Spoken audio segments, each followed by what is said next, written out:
Chris Burnett, the man, the myth, the legend, Hello. traveler of worlds, and author.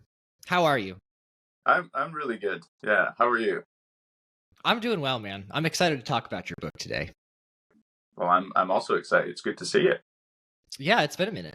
Like, we had our moment in the sun in Alaska, and we've just been in a honeymoon phase since then. I think like a 4-year honeymoon phase, and I've never lost I've never lost my attraction to you, Chris. I really haven't. Wow, that means a lot. Yeah, I'm blushing. The viewers will be able to see that, I guess, but the listeners will not. Yeah. So we talked. Gosh, what was it? 3 years ago now, I think. And it was me, you, and Katie. And you had told us, if I remember correctly, we were the first ones you had started interviewing in this process. Yeah. Okay. So when you talked to us, did you know how this would unfold? Because it seems like the end product of the book was not what you immediately set out to do. So describe how that kind of unfolded. Yeah. So this is kind of funny because we've exchanged a few messages since then, but we haven't really properly spoken since then. Basically, this was 2020. We were all in lockdown because of some pandemic, apparently. Basically, what happened? I was reading a lot, and I read Tuesdays with Morrie. Great book, would recommend. I remember you talking about that. Yeah. So I talked a lot about connection, and I was feeling quite disconnected at the time, and it led to me then starting a personal project where for the first year, I was having a call a week to catch up with someone that I hadn't spoken to in a while. So I did that for a year. And then where our conversation came in was I was then figuring out, well, I don't want to just do that again for another year. I want to have a bit more, a bit deeper conversations, let's say. And I reached out to a few people and sort of had in my head this kind of loose format for these deep conversations. And yeah, you and Katie were either first or second. I think it was actually the very first one I did. And it's funny because since then I've gone on to have 75 of these conversations.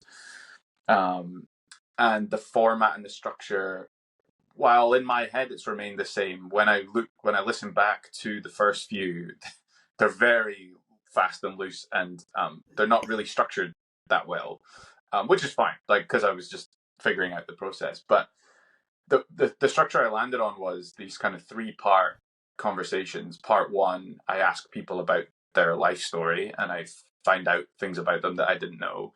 Part 2, we swap 3 words which used to describe one another, and then part 3, we go down memory lane and reflect on our shared experiences. So me, you, and Katie definitely did that, but it was a little bit more kind of all over the shop, and I didn't really have a set of questions to ask as such. I was just kind of going with the flow. Whereas, doing one of them now, it's very, very much developed into the conversations are an hour longer than they were to start with. Also, the conversation that we had was the only one I've done with multiple people at the same time. So that's interesting to listen back to as well. And I think what that meant was I didn't really get the depth that I've had with other people because it was, wanting to spend time on both of your stories sort of thing. So anyway, that was 2021 that we had that conversation, was October 2021. So fast forward 2 and a bit years to now. And yeah, the project, as I say, recorded 75 of these conversations, all with my family and friends. That's the whole point of it, is to deepen my connection with family and friends. And it evolved into writing a book to share the project, to encourage others to do something similar.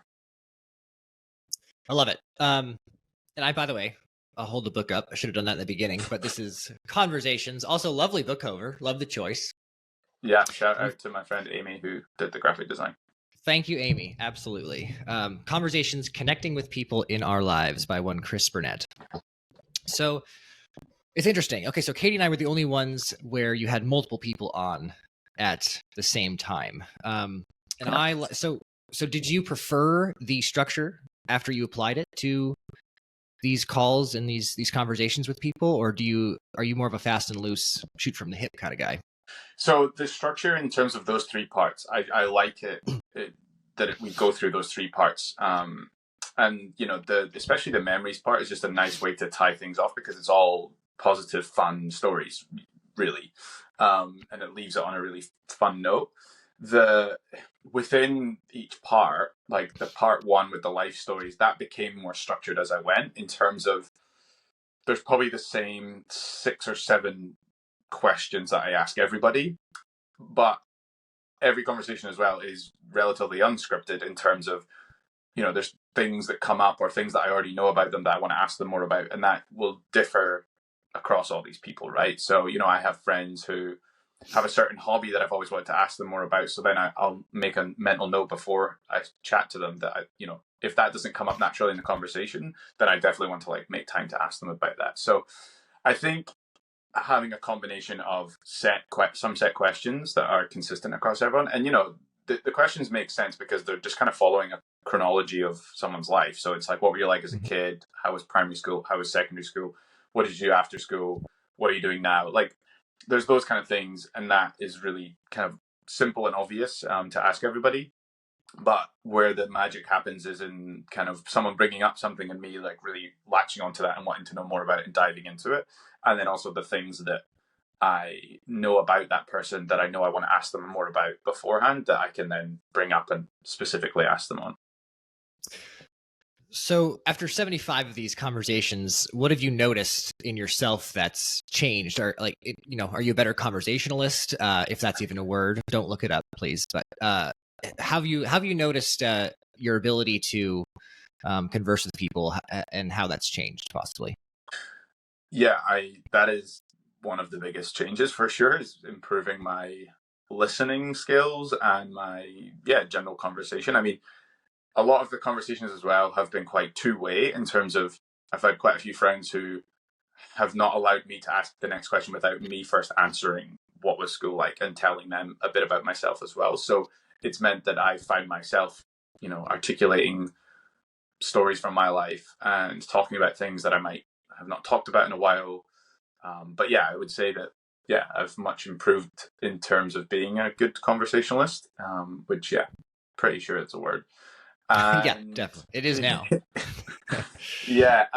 And then there's other benefits too, like especially around my mental health. So being able to open up, that is something that's come out of this project for me, is that I'm much more comfortable to open up to people, because for me, vulnerability breeds vulnerability. So I've had a lot of people opening up to me about things in their life, and then I've then found it easier to return that and be more vulnerable myself.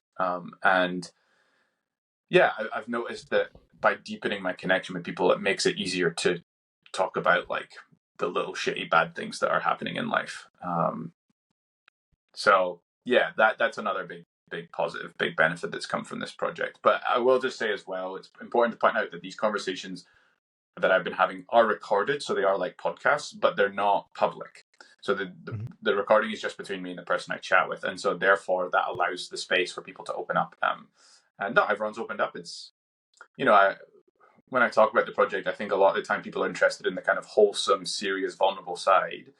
But to me, if I reflect on it, it's probably 50% that and 50% fun, laughter, hilarious stories that have come up as well. So I really do always make time to talk to that as well, because that's, to me, I've had some of the funniest conversations I've ever had through doing this, because especially the memories part, it's with mates that I have known for a while, there's so many stories and antics and shenanigans to discuss that are naturally just, I mean, we kind of do that anyway. You do that anyway when you're in the pub with a mate. God, do you remember that time we were in this place, or this happened, but doing it kind of really intentionally, sitting down with some notes beforehand you both bring to the table, and having that kind of chat is incredibly fun.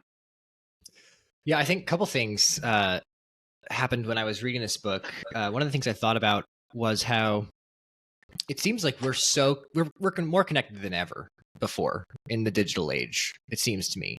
But at the same time, well, with COVID happening, we've also had like a greater disconnect than we've had in recent memory. And so there's this contradiction of, we have the tools to be more connected than ever before, but it seems like these kinds of conversations that you've had in your book are, from my perspective, really lacking, like on many layers of society. And this kind of felt like a call to action to, let's revivify some of these relationships in our life and go back to kind of a standard that we might have held in the pre-digital age. Is that an accurate depiction? Yeah, I mean, I agree with what you say in terms of we are more connected now than ever. Like, we've lived in different parts of the world to one another, and we can just pick up the phone and send a message, and like instantly, like that'll be received on the other end. Like that's, connection. But I think in terms of that's very artificial as well. Like, following people on Instagram and liking their stories every now and again, like that's not real connection. And even sending a message being like, hey, how's it going? What's been going on in life? And receiving a text reply, again, to me, it's not real connection, because you don't get an actual sense of what's going on in their life, because you need to actually converse. You need to actually interact. You need to actually speak. So, the plus side is we can jump on FaceTime, Zoom, whatever, and other platforms are available, but we can jump on that really easily and have a, call really, really quickly and easily.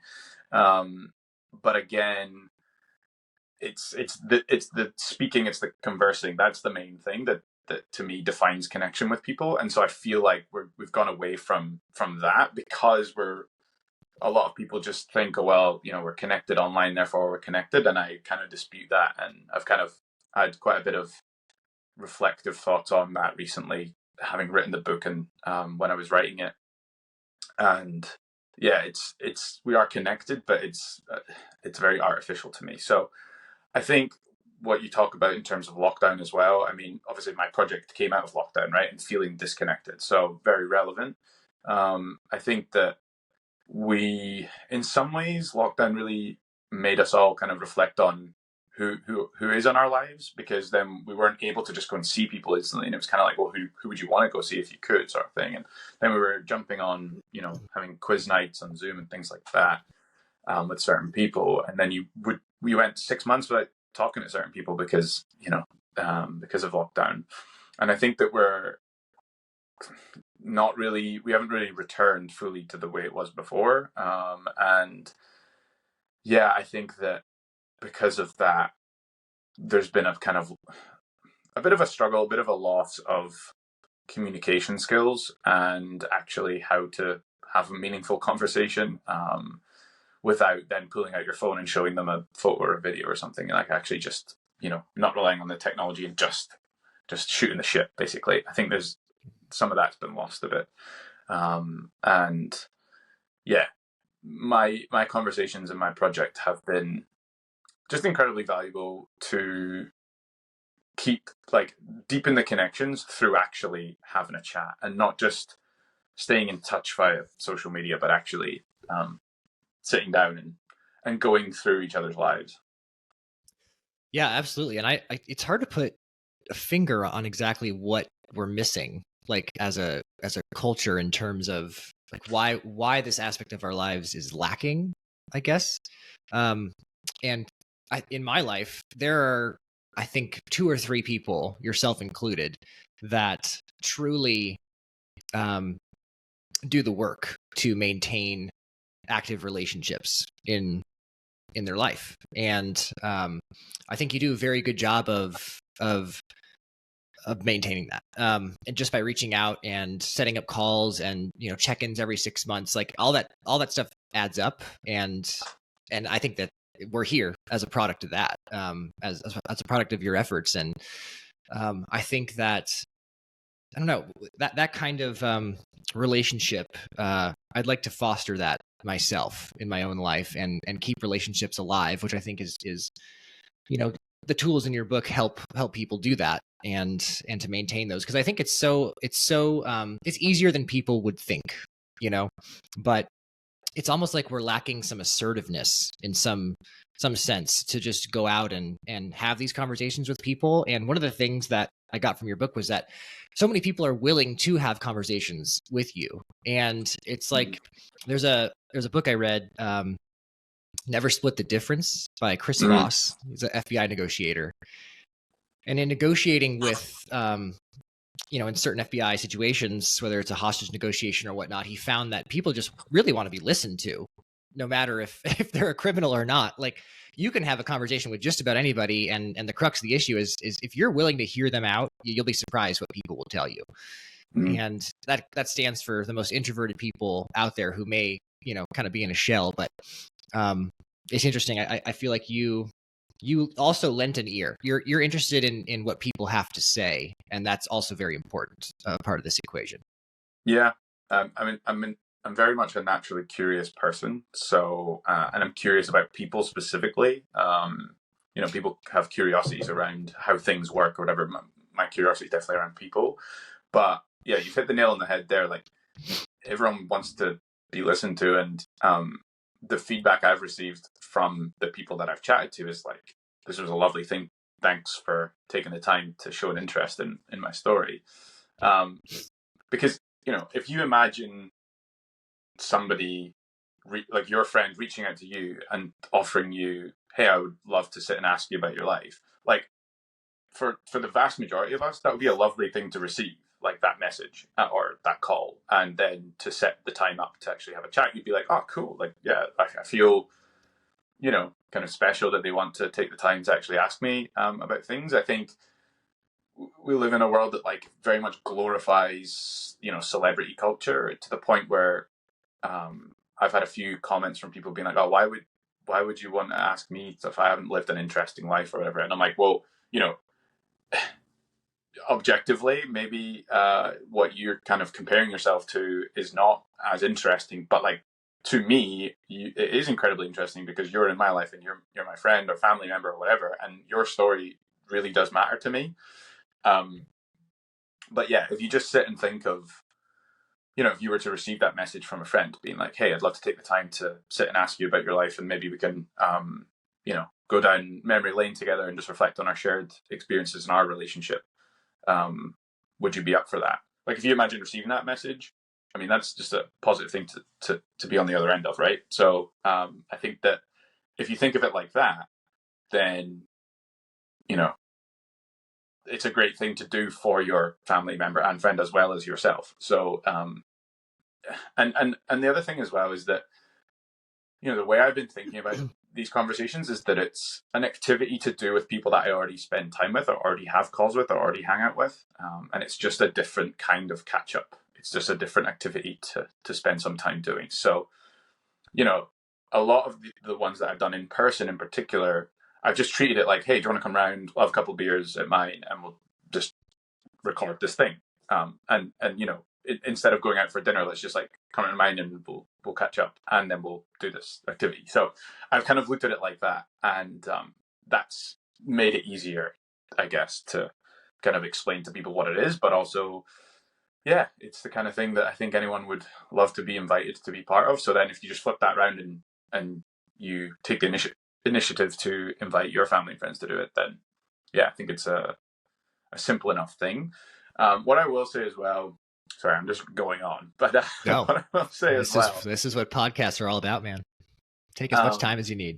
Is the book came out in November 2023, and I then was kind of sitting with it for a month or so in terms of working out what was next. And at the time of recording this, early 2024, I have figured out what is next. And so I'm sort of taking the book and turning it into a movement. And I want to encourage 1 million conversations that deepen connection. And the way I'm doing that is the book, sort of the whole point of the book was to encourage other people to do something similar to what I've done. Not necessarily 75 of these, but even just like one of these conversations with the whole 3 parts, and you record it and all of that. What I'm sort of seeing in terms of the reaction to people reading the book is that it probably still seems quite a lot to even have one of these conversations, because if you've not interviewed anyone before, then you might be like, oh, I don't know how to do that. I don't feel comfortable doing that. It's going to be awkward. And so what I'm and it seems quite a lot in terms of those three parts, and that's going to be like a couple hours, and like that seems like to be a massive commitment. So what I'm doing going forward is actually breaking that up into separate activities. And so you could just do the swapping three words to describe one another activity, or you could just do the go down memory lane and reflect on your shared experiences activity. And that is a conversation in and of itself that leads to this idea of a movement. And I want to be able to share when other people go and do this. I want to be able to share that so that then other people can listen and go, oh, well, that seems really doable, actionable, easy. I'd love to have one of those conversations with my friend or my mum or whatever it is. And I think that breaking it up into those three separate parts, also introducing the whole like just having a call to catch up with someone that you hadn't spoken to in a while, because that was originally how I got going with my project. And then also my kind of plan is to start my own podcast and to be able to share the stories on that podcast, but have friends on my podcast where they're kind of the co-host of the episode, and I want to, be a theme. We'll be discussing a theme like childhood or whatever it is, and every episode will have a question of the episode, so that will be the jumping off point. So say it was childhood, the question might be, what were you like as a kid? And that's the jumping off point for the episode. And then the point is that people listening will hear me and a friend having a back and forth conversation about what we were each like as a kid. But then I pose that question to the listener to go and ask themselves, and also to actually go and ask someone in their life that question. And so that's another activity. You can do the question of the episode as an activity to then have, who knows where that goes. It might lead to a bigger conversation. It might just be a little sharp answer, whatever. But you might learn something about someone in your life that you didn't know. And again, actionable, doable, and practical. And that, people might not necessarily get back to me and let me know they've done that, and that's fine. But if they did, then that would be great, because then I could read that out in a future podcast episode of like, PJ, who's in the States, he went and had this chat with his friend, and he asked them this question, and this was what they talked about. So people listening to that would go, oh, I could do that. And it's not necessarily only about me having done these like 75 grand conversations and like this whole project and book and all of this, like, but really reducing it down to like the actionable steps that people can take, and hearing about other people doing it in my head, in theory, will encourage others. So what do you see as the problem you're trying to solve, if there is a problem you're trying to solve here? I feel like you've described a goal, if you will, creating meaningful connections and conversations. But and we may have touched on this before with some sort of, we're kind of having phony conversations through Instagram and social media and things like that. But let's dig deeper a little bit on that. Like, what's the issue that this book is attempting to tackle? Yeah. So I think that what we've talked about in terms of those more artificial connections, I think that's the real crux of this. So if I go back to the whole reason I started this, it was from a place of disconnect and feeling like I was quite disconnected from a lot of my friends and family, and like physically, but also just like hadn't spoke to people in a while. So I took the initiative, and the whole point of it, and then the whole point of doing the longer form recorded conversations, was to deepen my connection with the people in my life. And I've experienced so many benefits, and I want other people to experience those benefits. Now, if you flip that over, it's kind of challenging this idea that we actually have quite shallow connections. And again, touching on the whole artificial, social media stuff. I think that is a massive contributing factor. It's not the only contributing factor, but I think it's a massive one. And what that means is that we have maybe more connections in terms of quantity, but I think the quality is reduced because of the quantity. You kind of, and because you're connected online, you see what they're up to. And, I mean, we can have another chat about, what people present online. That's not real life. Like, there's kind of the online. So therefore, are you actually connected to them? Do you actually know what's going on in their life? Or are you only seeing the good things? And even within that, you're only seeing the good things in a way that they want you to see them. So, on Facebook, you have connections that people you went to high school with that you've never ever spoken to since you left high school, and you've never ever seen in the flesh since you left high school, because maybe you live in a different spot or whatever. Is that a connection? Like, I guess technically, yeah, you're a friend on Facebook, so that's a connection. But like, could you tell me 3 things about their life? Like, maybe just things you've seen on Facebook, but like, what is that? You don't actually know how they've gone through that and who they are as a person now. People change over time. So, and that's what's so strange about Facebook. It's like, and that was my point with it. We're connected, yes, but I guess define connected, right? Right. Like, it's. I would, yeah. Personally, I don't define that as being connected, or it's like an incredibly shallow connection at best. And so, what I think needs to happen is people need to deepen their connections. And so, it's interesting that you asked that question about like what's the thing we're up against, because that's how I'm looking at this in terms of, I've kind of read a little bit about movements, and all the great movements have something that they're opposed to, right? So I guess for me it's opposed to shallow connections, whether that's related to social media or whether it's to do with lockdowns and the after effects of that. There's a few things in there, but yeah, that's kind of what I see this going forward, what I see it being up against.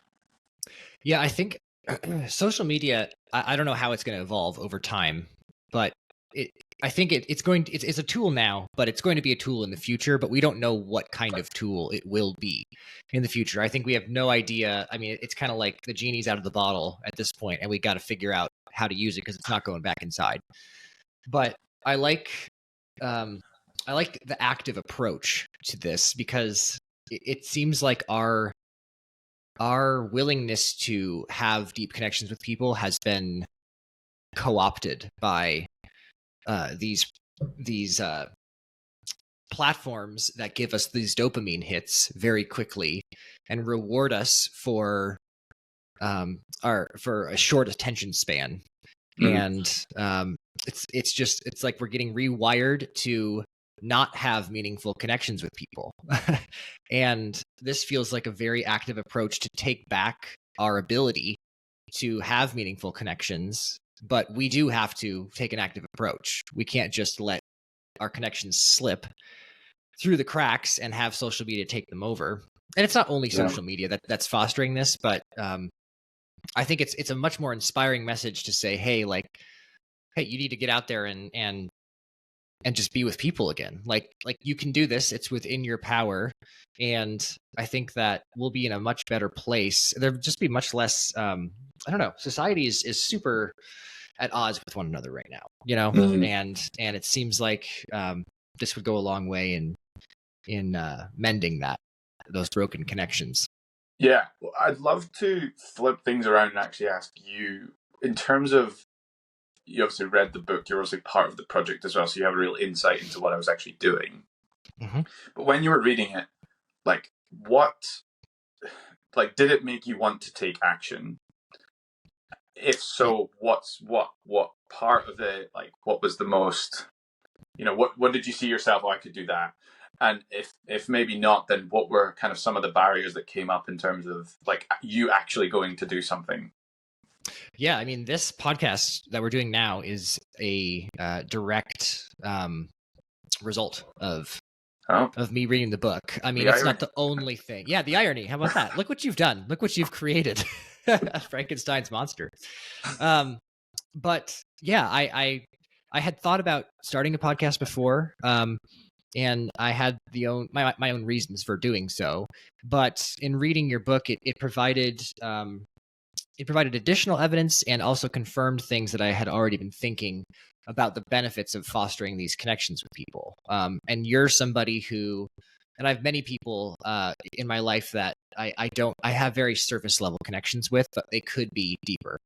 Mm-hmm. And I think you're somebody that understands, you're somebody who understands the issue of this lack of connection. And I thought that you'd be a great first person to talk to about this and to get started on the journey of fostering more connections. But absolutely, I think that every conversation you have in here, one of the things I learned from those conversations is that they have a depth that I wasn't expecting.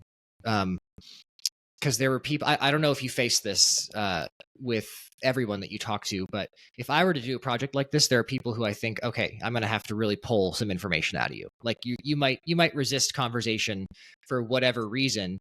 And the only person I found in your book who had like an issue with something was if you were going to, I think it was something like you were keeping the recording, or they didn't want you to keep the recording or something like that, or something to that level, but you still had the conversation with them. And so that was surprising to me. I didn't expect that everybody would be down to have an in-depth conversation, but it seems like they were. Yeah, so I think there's a couple of things there. One is that because it was very much a private thing, and so yes, there was a mic, yes, we were recording, but it was very much laid out before we begin that this is just between us. I'll send you the link to the audio file afterwards. You can listen back if you ever want to, but you don't have to. I've had a few mates who have, and quite a lot have said, I'll cringe too much at my own voice, so I'm never going to listen to that thing, or I'll leave it a few years and then I'll listen back. But I think that that privacy part was incredibly key. And the fact that, I was doing this with people I already liked, I already knew. So there's already a sense of like familiarity, and we've had some of these conversations before in little bits, but it's never like fully been one big conversation. And so it's very much more relatable in that way. And I feel like it was quite easy to it felt probably quite structured and interviewee to start with, but it just became a conversation that because we already knew each other, right? It didn't feel like an interview in terms of like, okay, what's the next question? It was just kind of natural because we already knew each other. So I think there's a couple things there as to why people opened up, but yeah, it did surprise me as well. How, especially people that opened up about like hardship. Sometimes people just brought up things that I had no idea about. And I was like, oh, wow. I mean, we don't have to get into this if you don't want to. No. I feel good about talking about it. And were those things that, I don't mean to cut you off, but were those things that you... Well, you did. Okay. I did. I know. Okay. All right. Actually, I did mean to cut you off, Chris. I need you to just pipe down for a second. I have been talking. Yeah. Well, it's just interesting to me that, I mean, were these people who you were acquaintances with that were just kind of pouring their hearts out to you, or did you have a deeper connection with them and they poured their hearts out to you? The way you phrased that, it seems like maybe you weren't expecting them to be that heavy with it. Both. Yeah, like friends that maybe I've kind of lost touch with, and then at one point in time we were quite close, and maybe not so much anymore. But then also with some people that I am close to, opened up about things that I maybe like knew about but had never actually talked or asked them about. And so yeah, it was a range. It was people that I was close to and people that slightly less close to. But nonetheless, they still opened up. You didn't have any trouble with. No, I mean, there was a few times where people were clearly away to get upset, and it was just kind of like, we can just move on. And so there's a couple of things that, especially around grief and loss, that times that people would just kind of want to move on, and that's fine. We just moved on. But the absolute vast majority were quite keen to. I was kind of, you do it in a way that you're like, is it okay if I ask you about this before you dive? You don't just dive in straight into it. And I think that kind of makes people feel comfortable. And again, it's, in some ways, a few mates made kind of jokey comments about like, this is kind of like therapy. And that was not the intention at all. But I guess for some people, it probably felt a little bit like it. You solved a lot of my problems, I have to say. I haven't billed you yet. That's I keep forgetting to invoice. But yeah, so that was never the intention, and not all of the conversations went this way either. Like some of them were just incredibly just story based and lighthearted and fun, and then some of them got really quite vulnerable, emotional. And then a lot of them were a little bit of this and a little bit of that. So yeah, I think that I was able to create a safe space for people, and people enjoyed having the space to talk and to be listened to. I was going to say that's a testament to you and how people are comfortable talking to you, because I don't think that it's not assumed that people are going to open up to that deep of a level. when they're talking to you. Maybe people are just aching to tell somebody something, and for whatever reason, they haven't had an outlet, a reason, or whatever the case may be, to tell it to those who are most close to them, which feels like such a compliment, to you, because it's like maybe those are things that are unaddressed in their life, and here they are pouring their heart and soul out to you. Yeah, no, I agree, and I think that we're talking less because we're on our phones more, and there's a whole, we can circle back into that, but that's legitimately a thing, I think, as well. Like I was out in the pub last night and I was looking around and there was like a group of friends who were all on their phone. I'm like, what is this? Like this, yeah, and at some point, I'm probably not quite at that age yet, but at some point I'm going to age into like the dinosaur who's like, oh, do away with technology, but I'm not quite there. But also like that frustrates me, of like, even just like if I go out with a mate, say to like a cafe or like for lunch or whatever, and they put their phone on the table, it just blows my mind, because I'm like, what would be, why would you need to, as soon as that goes off, you're going to look at it. Yeah, anyway, that's a whole other thing, and I think at some point I will end up just getting an old Nokia brick and just like taking that out with me, and forgetting the whole smartphone thing, but I'm not quite there yet. But yeah. Just go back. You're gonna get one of those construction walkie-talkies. That's what you'll use. Yeah. Have you seen the meme of everyone is at a concert and they all have their phones up and they're watching the concert through their phones? Yeah, I mean, like, I've done that. I've recorded stuff, and then it's but I only ever record take one or two videos, and they're usually quite short snippets, because I just know that I just want to look back and like just be able to like picture myself in that room again. But yeah, when people are out recording the whole fucking show, I'm like, jeez, that just drives me. Yeah, I don't know. Yeah, it feels like you're not taking it in. You're not experiencing it. No, you're not living in the moment. You're not actually. Yeah, it's all about, does this feed into my online persona of how people will perceive me? Mm-hmm. Yeah.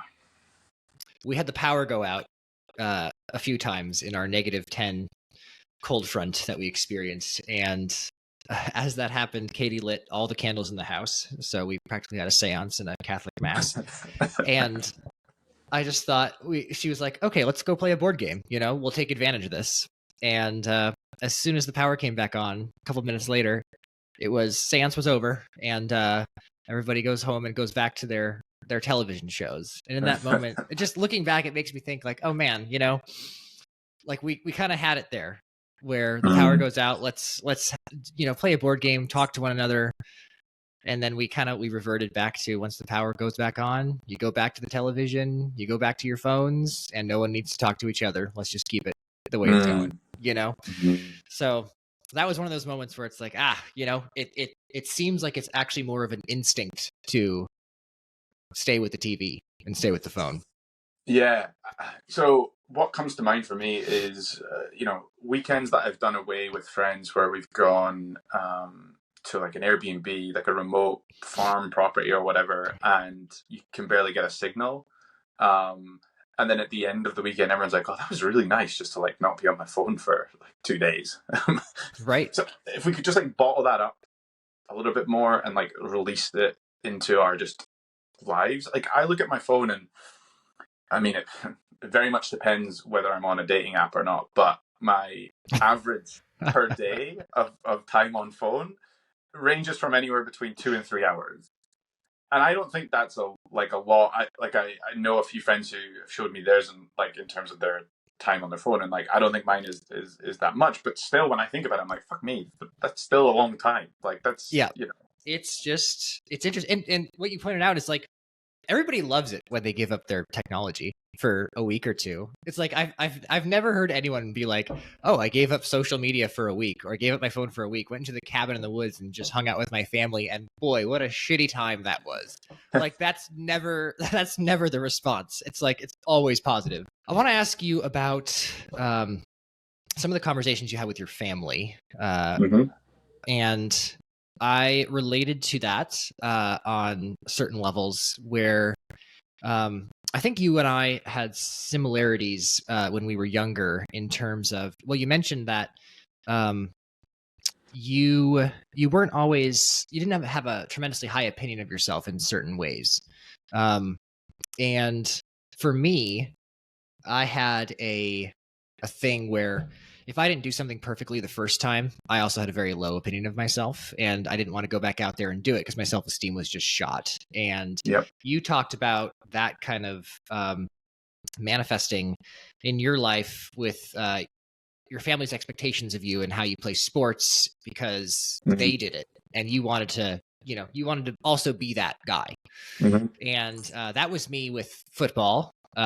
Growing up, and my dad was a very good football player. My grandpa was a very good football player. They were dudes on the gridiron, so to speak. But after high school, after middle school, that just was not my sport, and I diverged from that. But they still had higher aspirations for me to play in the sport, and so that was something that kind of resonated with me. And it was interesting to hear how it was kind of cool to see that you addressed that with them. So I guess talk to me about how that happened and all of the feels associated with that. Yeah. So it's worth pointing out that this is now Diane Sawyer therapy. Do I have to invoice you? No. Yeah. It's worth pointing out that what you're referring to is like there's quotes in the book from the conversations that I've had, and most, like, they're all anonymized to the point of, like, when it's like mum, dad, it's difficult to anonymize that. So those ones are a bit more obvious, where I've like sat down and had kind of heart to hearts with my family. And the chat you're referring to is with my dad, and talking about me playing football. Now, when you've said football, you've meant American football, obviously. Yep. I'm meaning the real football, and so yep. Like, I used to play that. Okay, wait, hold on. We need to go back just 1 second. You tried to slip that under completely unnoticed. This real football. Okay, all right. Well, they're just talking my truth. Yeah, well. So anyway, I'm the guest here. Thank you. Yeah. Okay. All right. So fine. So I play football, and my dad was a really good footballer.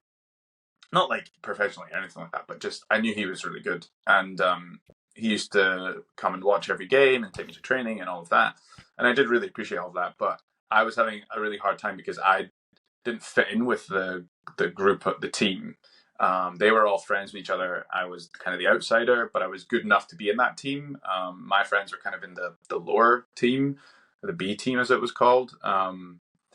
And what it meant was, like, I was getting a lot of blame on the pitch for things that went wrong. And then I was at school with these guys as well. So then at school, there was just like a lot of tension, and like, I was pretty smart. So I was basically got bullied for being the smart, geeky kid. Right.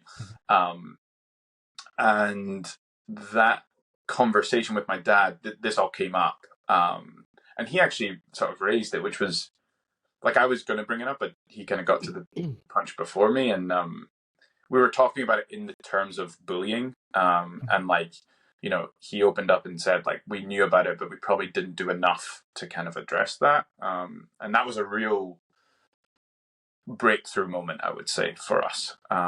We'd never had that sort of level of conversation before. So, I was like incredibly grateful for him, and to bring that up, and to be willing to chat about it. But yeah, I guess doing these conversations with family, it really shows you like what family relationships are and what friendships are, and the kind of differences and the nuances between those. You don't choose your family, and that's not necessarily a bad thing, but it means that on the flip side, you do choose your friends, especially when you get a bit older and you're outside of school and university and all of that, where like there's those kind of circumstances where you're forced, like you're kind of together. But beyond that, when you're like, especially me, I've lived abroad a couple of times, and like, you make friends based on interests, and then you have to put way more effort into the friendship because there's not that kind of natural meeting point every day. Like, you need to really put the effort in. And so, yeah, I'm going away from the question about family, but I think, there's a point in there around kind of reflecting on your family relationships and your friendships, and what that means. And yeah, I think that with family as well, if I think of not like outside of our bubble, which would be like me, my mum, my dad, my brother, like I know the ins and outs of, or knew the ins and outs of like most of it in terms of their life before I had this recorded chat with them. But then if I expand that out to like my cousins and my aunties and uncles, there's so much that I kind of knew, but it was almost like take it for granted that I knew because I'd grown up like being in family situations with them and knowing some stuff in their life. But to actually sit down one on one, especially aunties and uncles, and sit and ask them about what they were like as a kid and what school was like from their perspective, that's something I'd never had the chance to really sit down and ask that before. So those were really interesting conversations just to learn so much about them. And yeah, it's something that that kind of knowledge was almost taken for granted, I think, but there was so much of it that I didn't know. Yeah, and I think the point I was bringing up, the conversation with your dad about football, was that it seems like it may, it yeah, it seemed like it may have never happened if you hadn't started this project. And Yeah. that's the cool thing to me, is that look what happens when you do talk to people and you take the time and you develop the connections.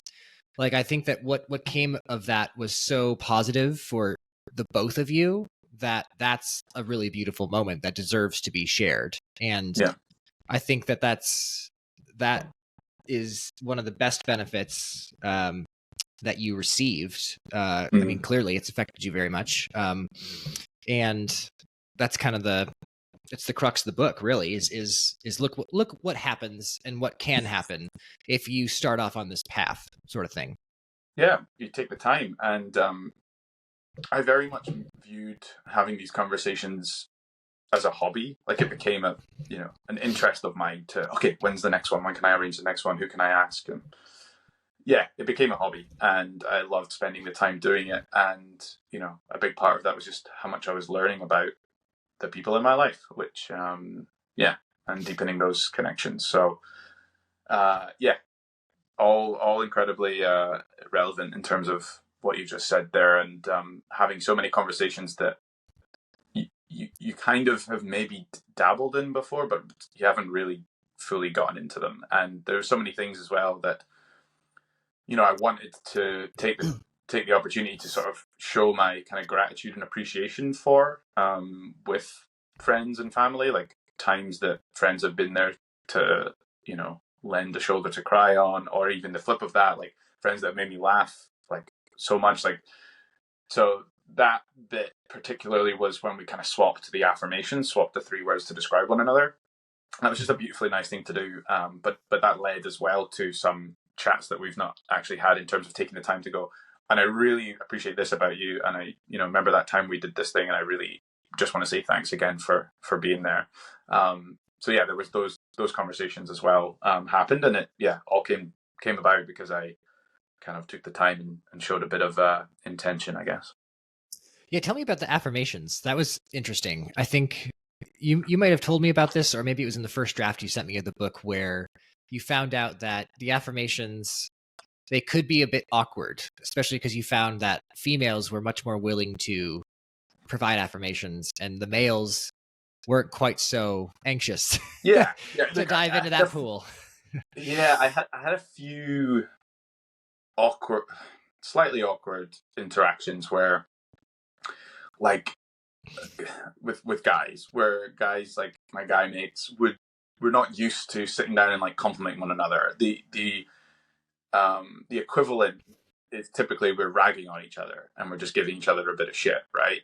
Yeah, that's our way of kind of showing endearment to one another. Exactly. Yep. And I love that. Don't get me wrong. Like, like I love getting involved with that. But this was a bit different, and so I had kind of awkward interactions where like they would say the word and then kind of just leave it at that, and I'm like, well, you have to give me something, like, why did that word come to mind, sort of thing. Had to really tease it out. Mm-hmm. But then afterwards they would be like, oh, I really enjoyed that part where we swapped those 3 words. I'm like, well, yeah, of course you did, because it's just like a nice thing to do. So that was really interesting. And then also being on the receiving end of those 3 words, a lot of like men in my life kind of were like, oh, I don't really do well with compliments, so I feel uncomfortable in this part. And with me giving them the 3 words. And, I found that to be, kind of funny. And because it's just a nice thing to do and a nice exchange. And for them to, they just need to get better at taking compliments, to be honest. But so hopefully that kind of helped. But what was easier for you? There was a difference. Was it easier for you to receive or to give compliments? Maybe it depends on the person. Depends on the person. Yeah. I mean, it was one part of the broader conversation. So it was just like to me, it was like a little fun activity to do to show a bit of appreciation. Probably has been more meaningful than I really anticipated from the outset. But definitely I did enjoy. So I like tell the person beforehand that this is what we're going to do. So then they'd have a bit of time having the conversation to think about the 3 words. And so I enjoyed the process of like coming up with 3 words to describe people. And when you you just find a word, you're Googling, synonyms and whatever. And then you find this one word that just absolutely bang on the money, is exactly what you're trying to say. I really enjoyed that part of it. And then delivering that to my mate and then being like, oh yeah, that's a great word. Like one of my mates, I used the word lively and he was like, instantly he was like, yeah, that's, you got it. And so that was just an example, but there was a few of those where it was just like bang on, like this is one of these words is like the perfect word that I'm thinking. So really enjoyed doing that part. And I guess I've become better at receiving compliments as well. But I kind of really enjoyed the thinking up of the words. Yeah. Well, I had to really dig to find some things to say about you, Chris. It wasn't obvious to me off the bat, but now here I am, conventional guy talk, insulting you to well, I think what you meant to say was that you had struggled, bringing it down just to 3 nice words to say. Yeah, like, there the were list just so was many out there. Yeah, and Katie can tell you, I was writing several adjectives for a few days leading up to our interview, and I mean, we were running out of paper for me to do this. You could probably publish that if you really wanted to. I'll send you a draft. Absolutely, okay. You'll like it. Okay. Yeah, the pages are stuck together in some spots, but interesting. But it's fine. Yeah. When did you know, after all of this, after all 75, well, maybe not after all 75 conversations, but when did you feel like you had a book on your hands where you had to share this information? When I moved to Toronto in mid-2023 and knew that I'd have a bit of time on my hands because I was looking for work. And me being me, I needed something to work towards, aside from, job applications, which, if anyone's been in that situation, it's just mind-numbing to tweak CVs and cover letters and just find opportunities. And so I had a few friends who'd asked me to send them my questions that I use because they wanted to go and have one of these conversations after I'd had one with them. And I'd never written the questions down. I just kind of did my thing. And then so I decided to write them down. And then I'd written a blog post like the year before, just generally talking about the project. And I kind of, relatively enjoyed that. And I just kind of went back to that and then thought, well, maybe there's something in this in terms of me maybe writing a series of blog posts in more depth about the project to encourage others.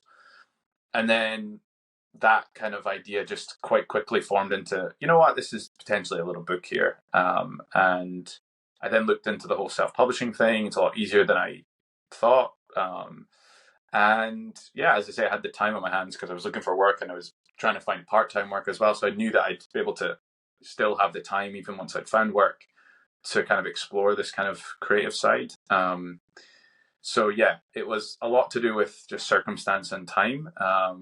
Having said that, along the way, quite a few friends and family would joke like, oh, so this is all for a book, isn't it? And I cannot stress enough that the book came out. The book came after the conversation. That was not the point of the conversations. The point of the conversations was to deepen the connection.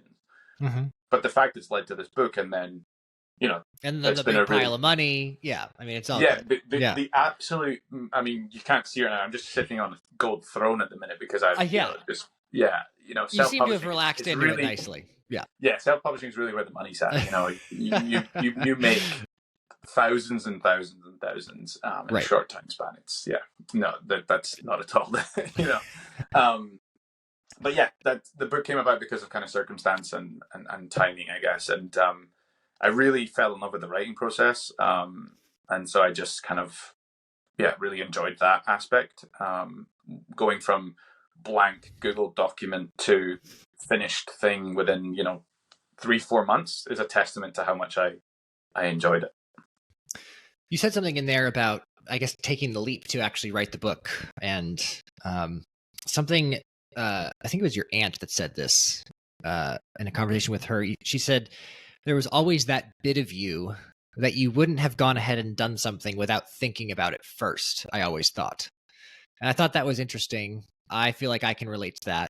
I don't know if it's me overthinking. Maybe it is, but tell me about that, I guess, because this is. Did you ever have things like that where you're overthinking through this whole endeavor? Should I write the book? Should I not? Should I have the conversations? Because 75 conversations seems like a big mountain to climb if you are somebody who really thinks about things a lot.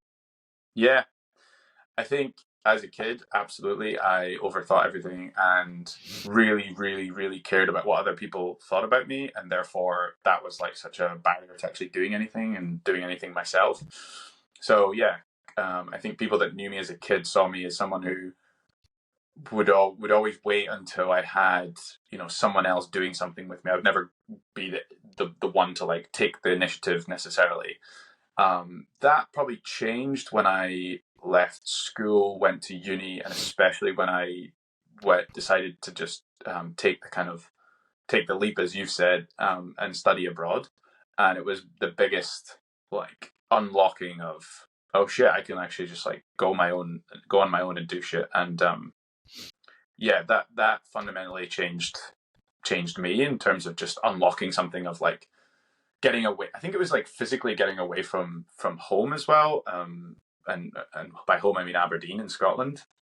And like I've still got it's really odd because I'm so aware of all of this now, but I can't help it. But every time I go home to Aberdeen, there's this kind of like psychological baggage that's waiting for me, and I somehow care more about like old insecurities about what other people think of me resurface, even though I'm fully aware of it and know that it's not a good headspace to be in.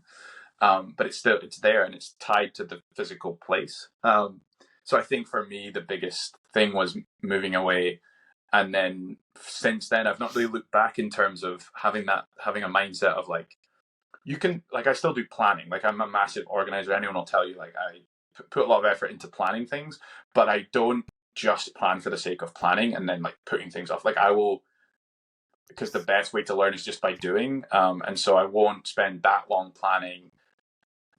The first time I do something, I will just do it, putting in 100% of effort and to the best of my abilities, but knowing that there will be a review process and there will be kind of learnings to come from, failures that happen in the first instance. So,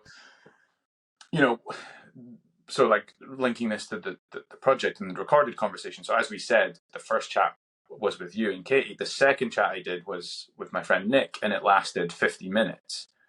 Now that by far and away is the shortest of the conversations that I did, and I learned a lot from. But I just wanted to just crack on and do it, and arrange a few of these conversations. So within the first 2 weeks of this project, I'd probably done 6 of them, and then I started to kind of fine tune everything. But I just was like, you know what, I'm just going to lean into it and have a go with this and see where we get to. And that's kind of always been my attitude as of 2014 when I studied abroad, and that's where I met Katie, your wife. So that's full circle how this has eventually come about. Yeah, she takes a lot of credit for your development, actually. So that's false, but yeah, we won't tell her that. We can cut this. No, we'll edit that out. Yeah, it's almost like I don't know. It's the call to adventure, basically. It's almost as if you put yourself out in the world and you experiment and see what's right and find your way, it only positive things have come from that. And it feels like I haven't I'm always learning that. Like, Mm. I have to psych myself out for certain things, whether it's Mm. like stand-up comedy, improv, you know, asserting myself at work, things like that. And every single time I do it, positive outcome is achieved, but it's like there's a lot of buildup to get me there, even though I know every single time, 60% of the time it works 100% of the time, Chris, which is interesting because it's like, why do you think that's a lesson that we just have to keep on learning, even though all good things come from it? Taking the initiative. Yeah, agreed. Well, what's next for you after this book? You want to start your podcast and have a million or foster a million connections, sounds like. So yep. What does that look like? Yeah, so this idea of starting a movement to encourage conversations that deepen connection. It'll be a podcast. It'll be events at some point as well, where I kind of imagine events where people come with someone they know, a family member, a friend, and then engage in one of these activities during an event, and also learn and get to practice skills like active listening and being able to hold space and being uncomfortable in silence and these kind of things. Events that take a bit of time to get to that point, but I see that happening at some stage. And then resources, so kind of activity guides that people can download, but also the physical things that I'll give out at events and stuff that people can go away with, like a list of questions or a list of like tips and tricks on how to like hold more, I guess, meaningful and deep conversations. So that's what I see kind of happening. And yeah, getting that off the ground at some point this year is the goal, is the plan. But also it's like the podcast for me is just, I know that it'll just be fun to do because I want to do it with my, with mates. And yeah, I hope to have a bit of a laugh through that too. Because as I've said before, the kind of laughter side of it and the fun aspect has been a huge element of this whole project and book and everything. So I don't want to lose that going forward. That's one of 4 sort of key principles that I'm kind of holding myself to. One is simplicity, less is more, and that's why the book is incredibly short. It's like 90 pages. People can read it in one sitting potentially. Mm-hmm. So simplicity, authenticity. So do what feels me. If it doesn't feel me, don't do it. Practical or practicality. I want this to be actionable and doable for people, hence breaking it up into those smaller activities. And then balance is the last one, and the balance is between wholesome and fun. So yeah, getting into the serious, vulnerable stuff, but also like having a laugh has to be at the core of everything. So that's what's next for me. Launching my own podcast to rival this one, of course. Yeah, we'll take it from there. Yeah, we can be great competitors with one another. One thing I wanted to ask, and I think for people who might hesitate to, start having meaningful conversations with people, I think maybe a question would be how do I get going? And I think in the book, you do provide a guide and a structure for people to do that. So how would you first break the ice with that? Would you encourage people to start their own structure and use yours as an influence? Like what are some lessons you learned in formulating your own structure and how to get people to have the confidence themselves to start a conversation? Yeah, great question. People can take what I've done and completely change it if they want to. They can literally just use the questions I've asked. I think in terms of getting started, it would be probably just start with like the person that you speak to the most. Very much likely going to be a mate of yours, like your closest friend. And instead of going out to the pub or going out for dinner to catch up, like invite them over or go to theirs and just do one of these activities. So you don't need to do a whole recorded shebang, but just do the memories part or the affirmations part. But let's say you do the memories part. All you need to do is say to them, hey, I've read this book, I've heard this podcast, and I want to have one of these conversations with you.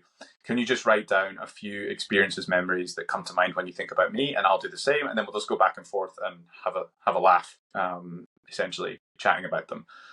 Just doing that The conversation might be 10 minutes, it might be half hour, but I think doing that with like your closest mate, and if you enjoy that, then you'll be maybe up for doing it again with someone else, and that might, lead to you doing more of them, but and maybe doing the other activities, doing other parts. But yeah, I think it's that real. Just like think of like someone you speak to all the time, and that you talk about memories with all the time, where you swap affirmations or whatever, and just being a little bit more intentional about it would be my advice. But yeah, kind of I guess the point with my podcast, and I'm eventually going to get around to doing, is to talk people through that, right? And I think hearing me talk about it will, rather than reading it in a book, will hopefully, in theory, make it a bit more actionable. Well, that was well put, Chris. I don't think I can top that. So I think that is it's a good launching point for us to bring back this guy again. It's Conversations by Chris Burnett, connecting with people in our lives. I'll have to figure out how to do the link in the description shebang, but I'll put that as well Awesome. on YouTube. So I loved having you on. Thank you for doing this. Thank you for being my first, Chris, in just so many ways. It's an honor. It's a delight. Yeah, I hope I've made you feel comfortable, and yeah. Absolutely, yeah, and I hope that I hope you feel I've done your book justice, and I think that it was a good conversation to have, and I think that what you're pursuing is a very worthwhile goal, and it's addressing something that I think does need to be addressed in creating more meaningful connections with people. And I was very happy and honored that you sent me the book, and I'm happy to be a part of it. So, no, thank you. You've it's been a great chat, and I'm really glad you enjoyed it. So yeah, thanks for having me on. And where can people find you if they want to buy the book, or if they want to know more about you? Yeah, the book's on Amazon as a paperback and an ebook, and I will send you my current website that you can send out in the episode description. But yeah, people want to get in touch, Instagram or LinkedIn, either of those works. All right, couldn't have said it better myself. Chris Burnett, thank you for your time, and let's chat again soon. Speak soon. All right.